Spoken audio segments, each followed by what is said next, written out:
Welcome back, everyone, to the TYSK Report. This is MMC, and today I will be bringing you a new line of different stories that we have on the docket of the things that are happening in the world of technology. So let's get started, of course. Now, in our first story, we have Meta is reportedly partnering with LG to create Apple Vision Pro competitor. Competition is important in this new space of different virtual reality headsets that they're building. So I like this.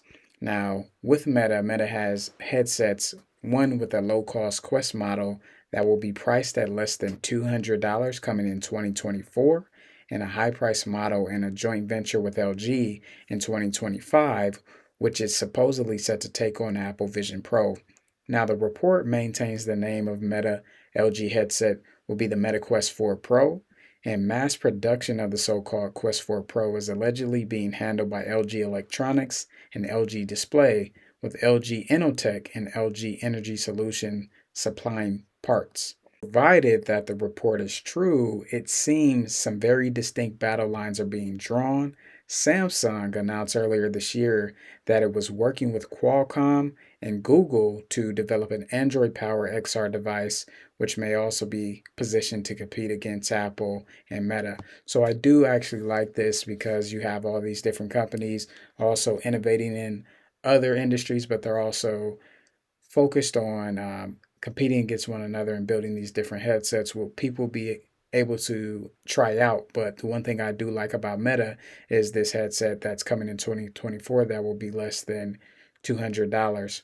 And I think that'll be an opportunity for other people to kind of get in, play around with it.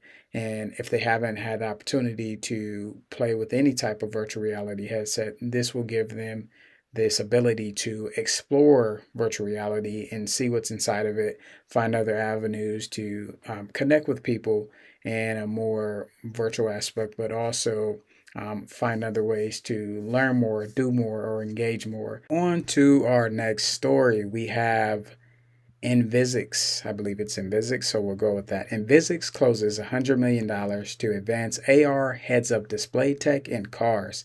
Now, Envisix, a UK-based holographics company building in-car technology that projects navigation, safety alerts, and other data onto the inside of a windscreen, has closed a 100 million Series C round. Now, the previous $50 million round was led by Hyundai Mobis with participation from InMotion Ventures, the investment arm of Jaguar Land Rover, and Stellantis. Now, in addition to that, augmented reality heads up display, which is AR HUD.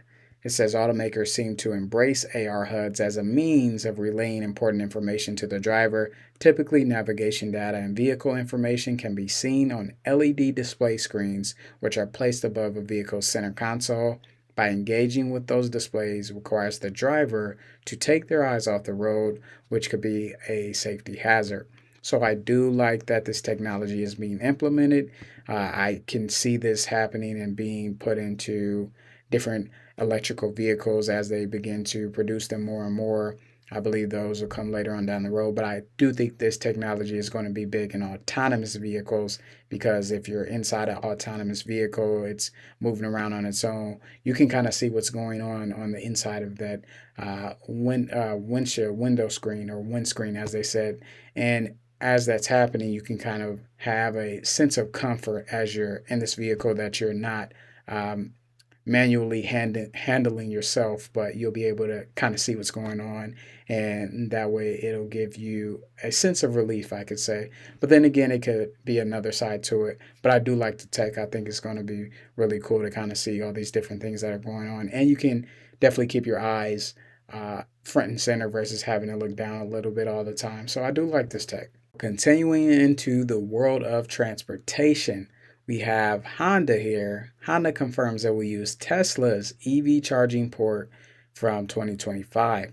Now, Honda has confirmed it'll be the latest automaker to adopt Tesla's charger standard, otherwise known as the North American Charging Standard NACS, which the latter automaker made an official open standard in November of last year.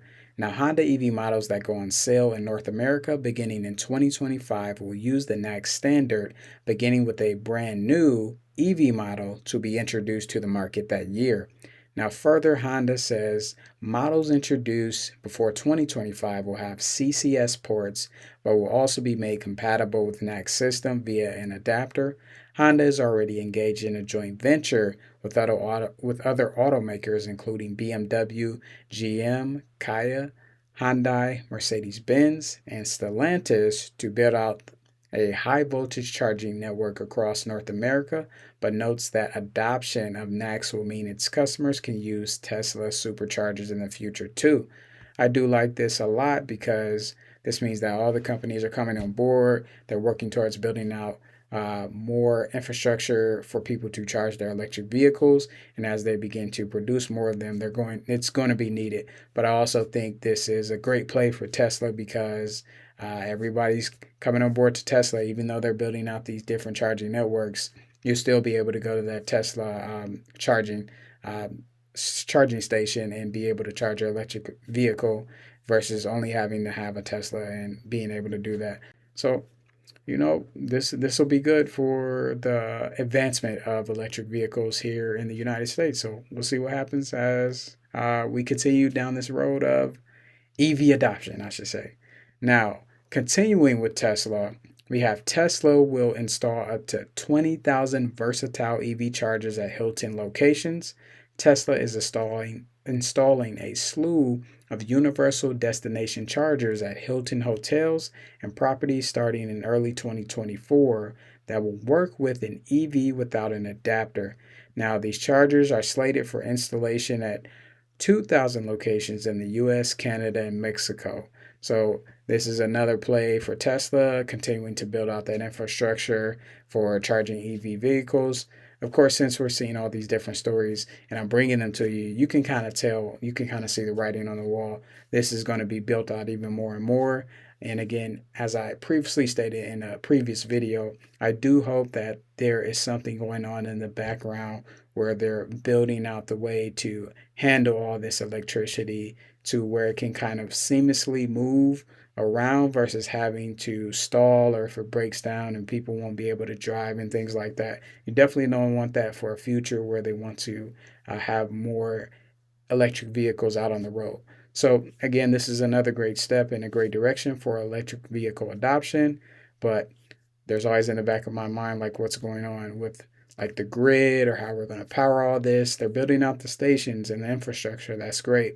But the power of it is going to be most important. So that's something to think about if you are going to get an electric vehicle in the future. Moving on to our next story, we have YouTube confirms it's testing a games offering called Playables. Now, YouTube is letting a select number of users play online games as part of a new experiment. The games will live in a new playable section on YouTube's home feed and can be accessed on both desktop and mobile.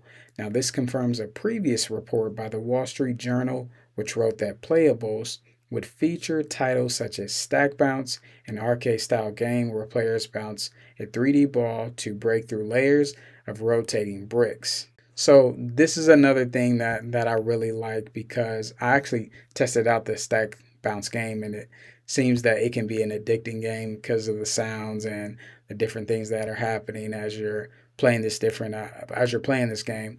But I do like that YouTube is implementing something more inside of it because people spend a lot of time on YouTube. So if they're watching a short or they're watching a video and then they kind of see this new game that's here, maybe they might be on a break at work, or maybe they might be out walking, or maybe they might just be waiting for something. This can be a quick opportunity for them to play a simple game, and who knows what can happen in the future. These games could kind of pay out some winnings for somebody if they are competing against another person's score and things like that. So a lot can go into this. I'm excited for this. I plan to try this out whenever it's available for users on YouTube and see how it goes. So this is another interesting thing to watch out for. And if you're already using it, if you got the beta test or you're beta testing now, definitely let us know in the comment section how it's going so far and what you like about Playables and where you can see the future of Playables going, let's say 2 to 3 years from now. So On to our last story. We have Google is putting short videos on Play Store to aid app discovery. I really like this. Now, if you think almost every app has some form of vertical vehicle, add one some form of vertical video, sorry about that. Add one more unexpected one to the list, Google Play Store. Now, Google has introduced an original video series, the Play Report, to let people discover new apps, and it will show up in the Play Store as well. Now, the company said it will start showing these videos on the Play Store homepage to select users in the US. Now, other users will be able to watch these videos on Google Play's YouTube, Facebook, and Instagram accounts. In addition, Google said each episode will feature experts, creators, and even Google employees highlighting different apps. And it's not clear if Google will expand the short video support on Play Store to other creators or developers beyond this program. The Android maker also didn't mention if the apps feature are picked by the company or the creators themselves. So, again, I really like this because even though we read reviews, even though I'm sure on Amazon everybody always reads the reviews, but they also look at the pictures. So there's something about something visual that kind of gets you more interested, more intrigued. So if you're watching a quick video about an app that you never heard of, you might be looking at an app and then you might see similar apps or people also checked out these. You can click on it, you get to see this video. It kind of gives you more opportunity to get something different besides having to just read through these different reviews or seeing the stars. You kind of get that person giving you a little bit more insight to kind of know what the app is about. So I do like this. Of course, I own an iPhone, but I do have a tablet, an old tablet around somewhere. So if it does come to the Play Store where everybody will be able to use it, I'll definitely be checking that out on that tablet just to kind of see what these videos are about and how engaging how engaging that's going to be for introducing this new app and how the person's going to talk about it, what features and things like that. So, yeah. But other than that, these are the stories that are happening in tech. If you found a story interesting today, comment below in the comment section and let me know which story you found the most interesting and why. And as always, I do appreciate you being here, and I will see you next time so I can tell you about the things that you should know are happening in the world of technology.